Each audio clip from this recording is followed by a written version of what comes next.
Olá, você está no canal Um Conto por um Ponto. Eu te convido a curtir, a comentar, a compartilhar e se inscrever no nosso canal. Quando eu embarquei para a cidade de São Paulo pela primeira vez, eu senti um medo horripilante, que me deu até vontade de voltar correndo para Teixeira de Freitas. Mas sabe, a lembrança do meu padrasto se enfiando no quarto de madrugada me fez seguir em frente. Eu nunca contei para ninguém.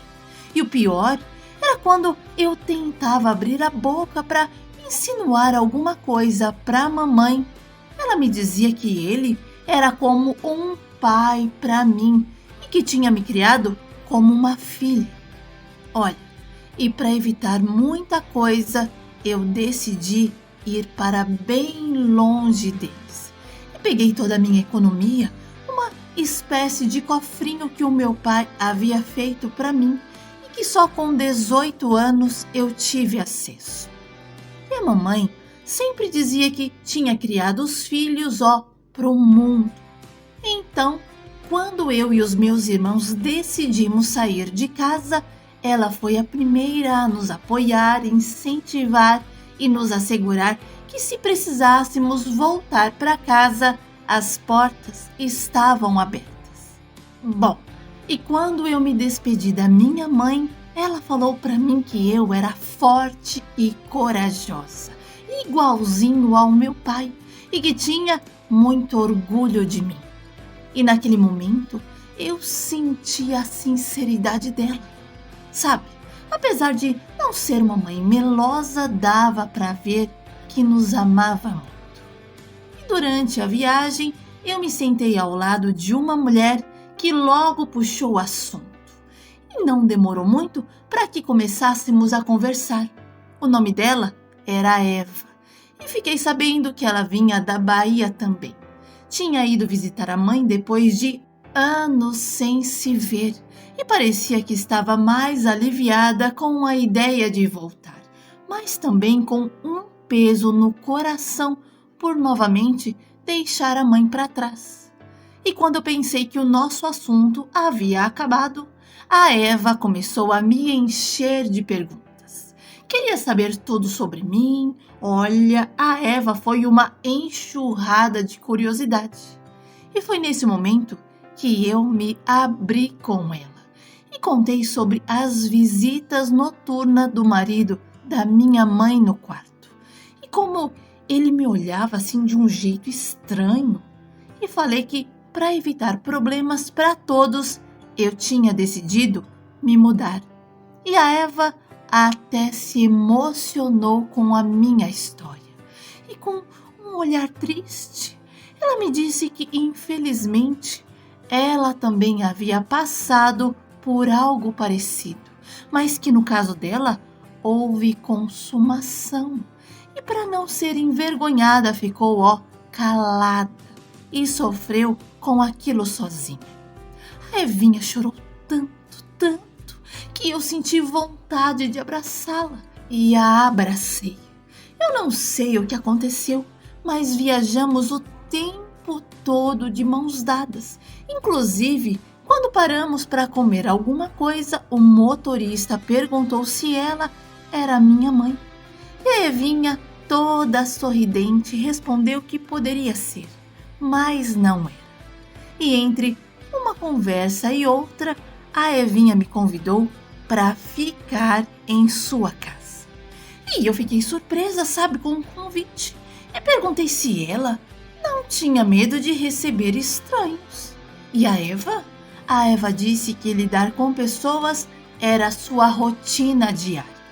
E falou que na varanda da casa dela havia um quarto e um banheiro, e eu poderia ficar lá.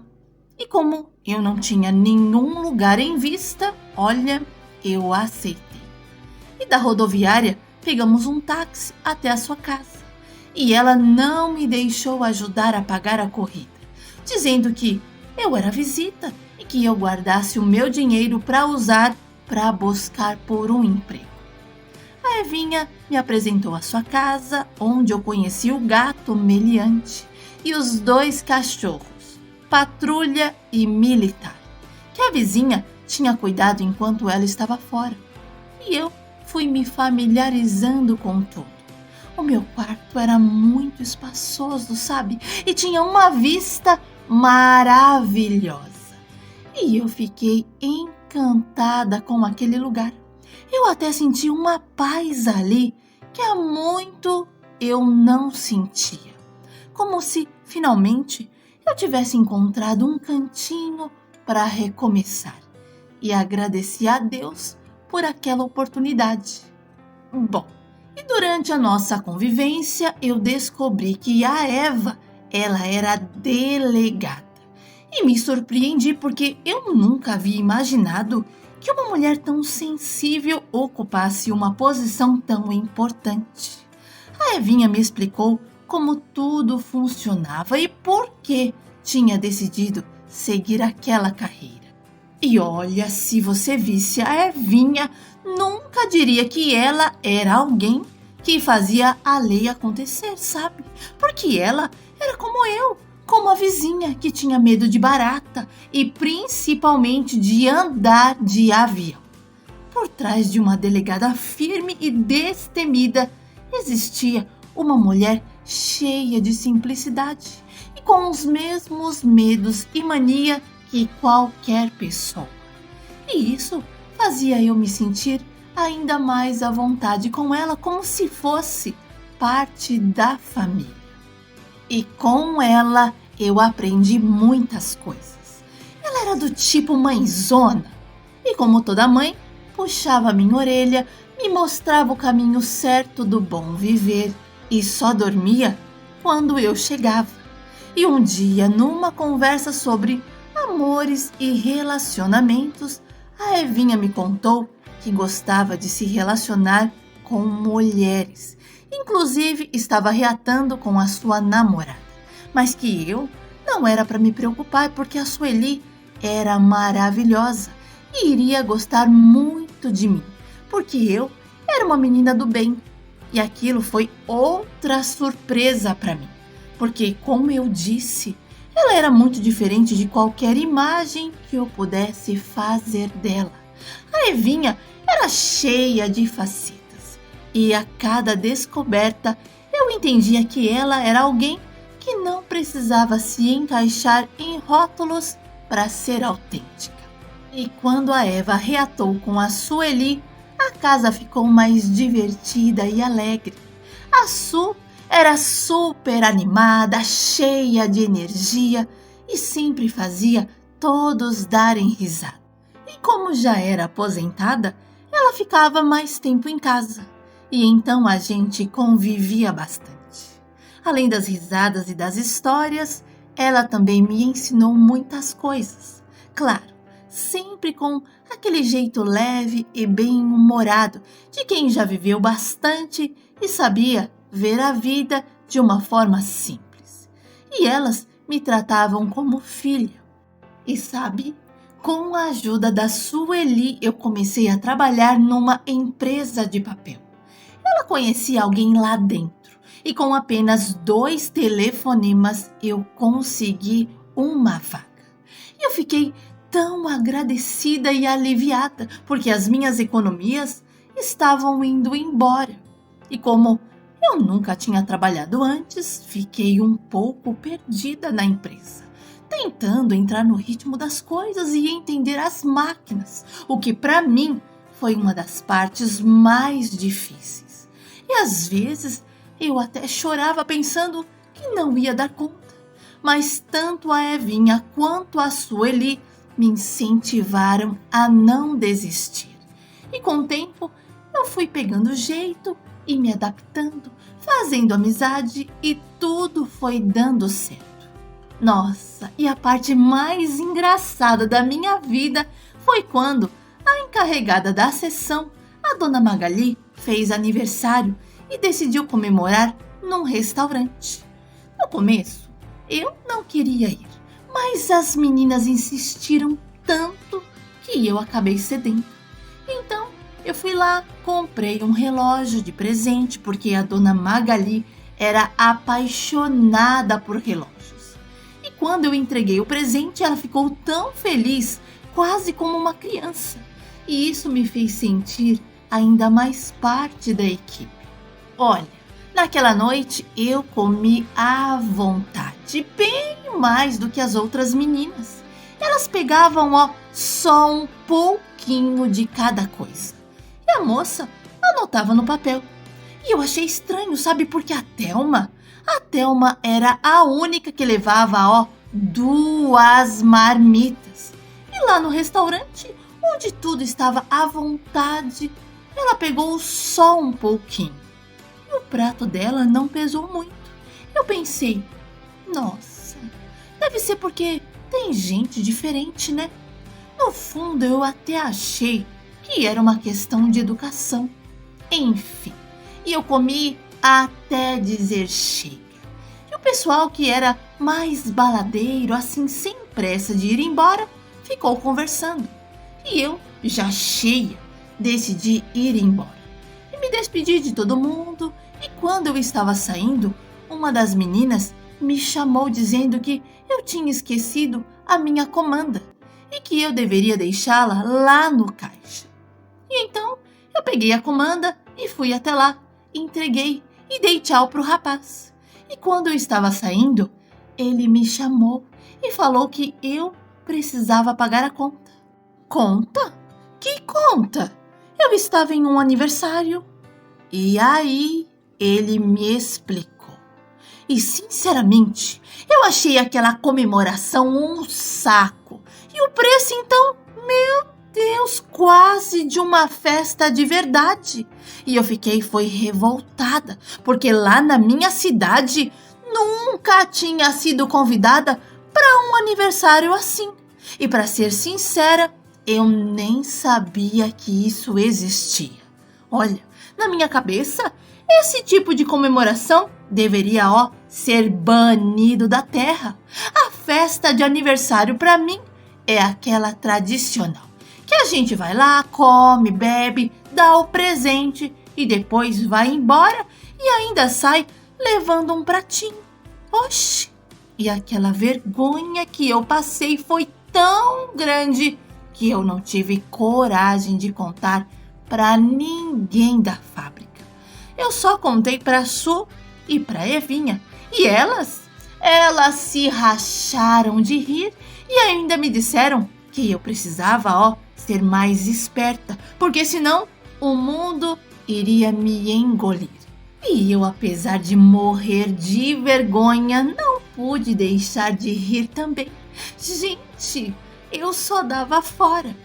Olha, e com o tempo eu fui percebendo que os foras que eu dava, as situações que eu me sentia perdida ou até engolida por alguns, foram importantes para minha evolução. Cada tropeço me ensinava algo novo, me tornava mais esperta, mais observadora, mais atenta, e eu estava amadurecendo, aprendendo a reconhecer as minhas próprias forças e fraquezas. Olha, não dava mais para confiar cegamente nas pessoas e nem deixar tudo ao acaso. E então eu comecei a tomar mais controle da minha vida. E aos poucos eu fui conquistando o meu espaço, não só dentro da empresa, mas na vida em geral. Eu sabia o que era trabalho duro, a correria diária e a sensação de que nada vinha fácil. Mas também comecei a descobrir que a minha jornada era muito mais do que isso. Foi quando eu comecei a fazer alguns cursos mais voltados à área da saúde e beleza que encontrei a minha verdadeira paixão, a podologia. Olha, eu nunca imaginei que fosse me interessar por isso, mas algo me dizia que ali estava o meu lugar. O cuidado com os pés, a sensação de que podia ajudar pessoas de uma maneira única, transformando algo simples em algo fundamental para o bem-estar delas. E tudo isso me cativou de imediato.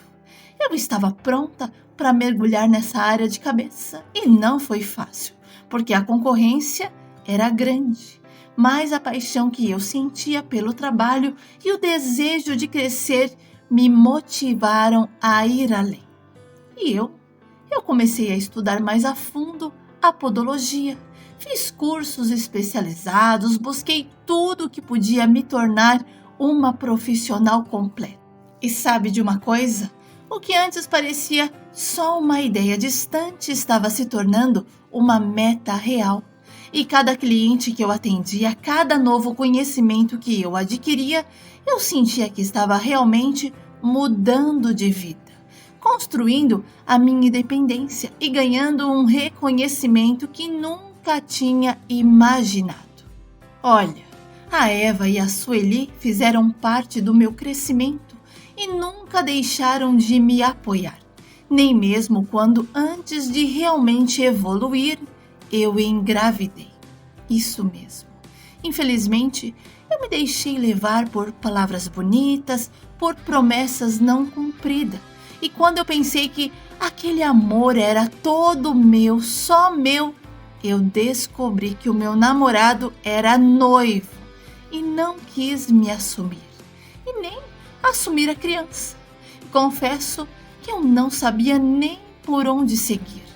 Mas as minhas mães de coração seguraram forte na minha mão e me ajudaram mais uma vez, porque a minha mãe, que estava na Bahia, ficou super decepcionada comigo.